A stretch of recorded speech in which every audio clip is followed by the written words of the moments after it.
Video में आपका स्वागत है दोस्तों। मैं हूं महावीर जैन और आज हम बात करने वाले हैं HDFC बैंक लिमिटेड के बारे में। HDFC बैंक देखेंगे तो पिछले 1 साल से लगातार है इसी रेंज में ट्रेड कर रहा है और फिलहाल देखें तो अपने 200 DMA से नीचे आ चुका है। तो क्यों इतना बढ़िया और अच्छा स्टॉक 200 DMA से नीचे आ गया है, ये जानने के लिए हमें इसके सेल्स ग्रोथ को देखना होगा।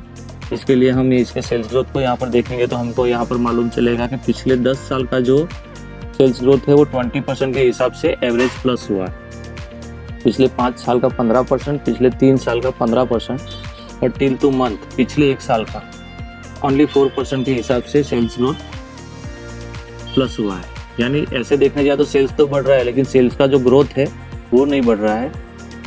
अभी ये चीज़ आपको समझ में नहीं आएगी, लेकिन मैं प्रॉफिट एंड लॉस अकाउंट में ले जाके इसके डेटा के द्वारा मैं आपको समझाऊंगा तो आपको पूरा पिक्चर समझ में आ जाएगा कि एक्चुअली ये चीज़ है क्या। तो ये देखिए यहाँ पर मार्च 2010 से लेके मार्च 2021 तक का प्रॉफिट एंड लॉस अकाउंट है और यहाँ पर इसकी रेवेन्यू लिखी हुई है। रेवेन्यू यानी उनके जो भी इनकम आती है वो, एक तरह से आप इसको सेल्स भी बोल सकते हैं।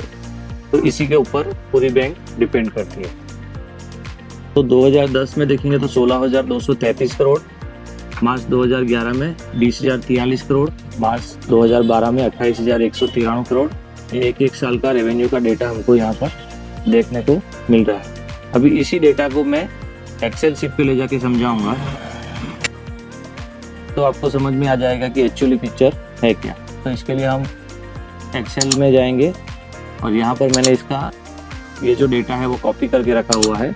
यहाँ पर मैंने ईयर्स लिखे हैं 2010, 11, 12 से लेके 2021 और ये टिल टू मंथ यानी ये फरवरी महीना चल रहा है। तो यहाँ से ठीक पिछला 1 साल का डेटा है वो मैंने यहाँ पर लिखा है।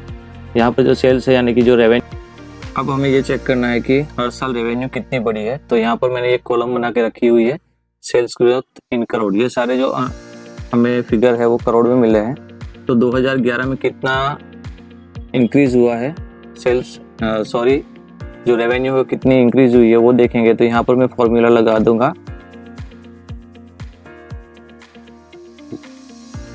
तो हमको ये पता चल जाएगा कि 2011 में है, 2010 में 16,233 करोड़ की रेवेन्यू थी और 2011 में 20,043 करोड़ की रेवेन्यू, यानी 3,810 रेवेन्यू, 3,810 करोड़ की रेवेन्यू ये साल प्लस हुई है। उसी तरह अगर दूसरे साल में देखेंगे तो 8,150 करोड़ बड़े हैं, यानी 2011 में 20,043 करोड़ था और 2012 में 28,193 करोड़, यानी 8,150 करोड़ प्लस हुआ है। उसी तरह 2013 में देखेंगे तो 7,668 करोड़ और रेवेन्यू प्लस हुई है और 2014 में देखेंगे तो 6,494। ऐसे ही करते हम till two month last year तक देखेंगे। तो यहाँ पर देखेंगे तो 2016 में 12,000 करोड़, उसके बाद 2017 में 10,000 करोड़, फिर 12,000, फिर 19,000, फिर 17,000, फिर 6,000 और फिर 4,000। ऐसे रेवेन्यू बढ़ती जा रही है। लेकिन इसी चीज़ को अगर हम परसेंटेज में जाके चेक करेंगे कि अगर इस 16,233 है और पूरी बढ़ती तो 100% बढ़ती, तो इतनी बढ़ने पर क्या हो रहा है। तो यहाँ पर हम एक परसेंटेज वाला फॉर्मूला लगाएंगे जो मैं लगा के आपको बताता हूँ, मल्टीपल 100। जिसको मैथ्स का थोड़ा बहुत इंटरेस्ट होगा तो उसको ये चीज़ आसानी से समझ में आ जाएगी। तो यहाँ पर देखिए 2011 में 20,043 करोड़ हुआ था 16,233 करोड़ की जगह पे, यानी 3,810 करोड़ रुपया प्लस हुआ था। यानी 20,043 पे 3,810, यानी 23% जो रेवेन्यू है वो इंक्रीज हुई थी। अब इसी को नेक्स्ट ईयर देखेंगे तो 2012 में ये चीज़ 20,000 से बढ़ के 28,000 हो गई थी, यानी 8,150 करोड़ की रेवेन्यू प्लस हुई थी, यानी 40% रेवेन्यू की इनकम है जो प्लस हुई थी। वहाँ से और नीचे जाएंगे तो हमको पता चलेगा कि 2013 में ये चीज़ 27% के करीब प्लस हुई थी। उसके बाद देखेंगे तो 2014 में 18 करोड़, 18% के हिसाब से ये चीज़ ग्रोथ हुई है। वहाँ के बाद देखेंगे तो वापस 2015 में 19% के हिसाब से ग्रोथ आया हुआ है। 2016 में देखेंगे तो वापस 24% के हिसाब से ग्रोथ आया हुआ है।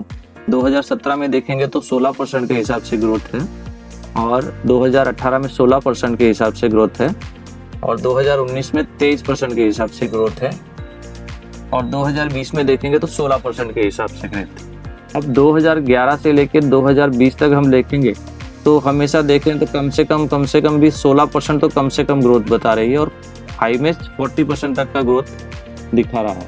लेकिन जो 2020 से 2021 का टाइम पीरियड है उसके अंदर अगर हम इसको बढ़ा के देखेंगे तो हमको यहाँ पर देखने को मिलेगा कि ये सिर्फ 5% बता रहा है। ऐसा क्यों हुआ है ये देखिए दोस्तों, 2011 में जो रेवेन्यू की इनकम बढ़ी थी 2012 में आके 8,150 करोड़ बढ़ी थी। 2012 में जब रेवेन्यू की इनकम सिर्फ 20,000 से बढ़ के 28,000 हुई थी, यानी परसेंटेज में ये चीज निकालेंगे तो 40% थी। उसी तरह में हर साल में 23%, 24%, 16%। लेकिन 2021 में देखेंगे तो यही चीज 1,22,000 से बढ़ के सिर्फ 1,28,000 करोड़, यानी सिर्फ 6,363 करोड़ रेवेन्यू की इनकम बढ़ी है। यानी परसेंटेज में ये चीज देखेंगे तो ओनली 5% ये रेवेन्यू बढ़ी हुई है। अब ये तो बात हो गई 2021 यानी मार्च 2021 तक की। लेकिन अब हम ये लास्ट वाला एक ईयर हम कैसे देखेंगे, फिलहाल फरवरी महीना चल रहा है तो ये फरवरी से लेके पिछले फरवरी 12 महीने का ये जो टोटल है वो 1,32,959 करोड़ है। इसको एक बार लंबा करके देखेंगे तो हमें पता चलेगा कि जो पिछला एक साल है ठीक, तो इसमें ये है वो ओनली 3% के हिसाब से बढ़ा है। तो यहाँ पर ये जो रेवेन्यू का ग्रोथ जो कम हुआ है इसी वजह का है जो इम्पैक्ट इसके प्राइस के ऊपर हमें देखने को मिल रहा है। अभी यही चीज़ हम चार्ट पे जाके देखते हैं कि 2021 के बाद क्या हुआ है और उससे पहले क्या हुआ था।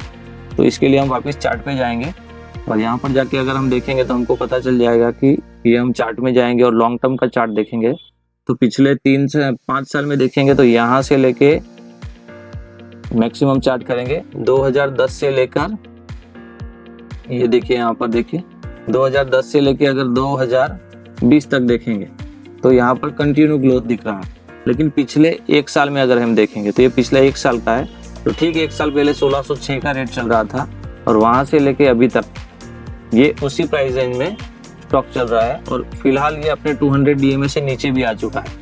पहले तो अगर ये इसी चार्ट को तुमने 3 साल का करके देख लो तो आपको पता चलेगा कि यहाँ से लेके यहाँ तक तो ये एक बार ये कोरोना के पेंडेमिक टाइम वाला पीरियड है, इसको हम अवॉइड करेंगे। तो यहाँ से लेके यहाँ तक इसने टॉप बनाया था फरवरी 2021 में और अभी चल रहा है फरवरी 2022, यानी ठीक एक साल। तो यहाँ से लेके यहाँ तक आप देखेंगे तो आपको पता चल जाएगा कि जिस हिसाब से इसकी रेवेन्यू की ग्रोथ कम हुई है, रेवेन्यू तो बढ़ी है लेकिन जो जिस ग्रोथ से बढ़नी चाहिए उस ग्रोथ से नहीं बढ़ी है। इसी हिसाब से इसका स्टॉक है जो इसी प्राइस रेंज के इधर घूम रहा है। तो अब हमें इस चीज में क्या करना चाहिए, हमें बाय करना चाहिए, सेल करना चाहिए या होल्ड करना चाहिए। तो एक चीज समझ लो दोस्तों कि ये बहुत बड़ी कंपनी है।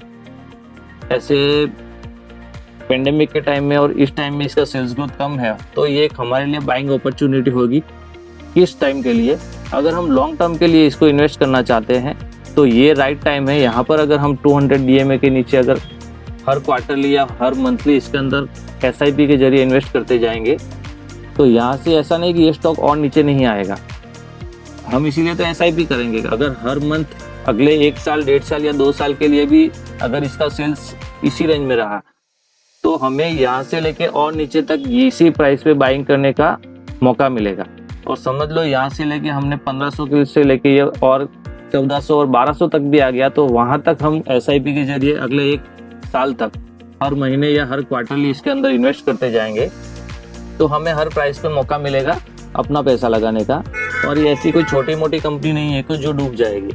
आज नहीं तो 2 साल बाद जब भी इसकी रेवेन्यू वापस बढ़ जाएगी और ये स्टॉक वापस से चलना चालू करेगा तो हम अपना प्रॉफिट अच्छा खासा बना के बाहर निकल सकते हैं। तो डरने की ज़रूरत नहीं है।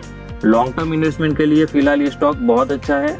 हाँ, इंट्राडे और स्विंग ट्रेडिंग के लिए मैं ऐसे स्टॉक को अच्छा नहीं मानता हूँ क्योंकि स्विंग ट्रेडिंग के लिए हमेशा ऐसे स्टॉक चुनिए जिसकी सेल्स ग्रोथ पिछले 3 साल से, जिसकी करंट सेल्स ग्रोथ पिछले 3 साल के सेल्स ग्रोथ से ज़्यादा हो। तो दोस्तों आज के लिए बस इतना ही, नहीं तो वीडियो और ज़्यादा लंबा हो जाएगा। इसी तरह के और वीडियो में लाता रहता हूँ। लास्ट में एक चीज़ और कहना चाहता हूँ कि ये किसी भी तरह की बाय या सेल की रिकमेंडेशन नहीं है। ये वीडियो मैंने सिर्फ एजुकेशनल पर्पस के हिसाब से बनाया है। तो किसी भी तरह का बाय या सेल करने से पहले अपने फाइनेंशियल एडवाइजर की सलाह जरूर ले लें। Thank you so much.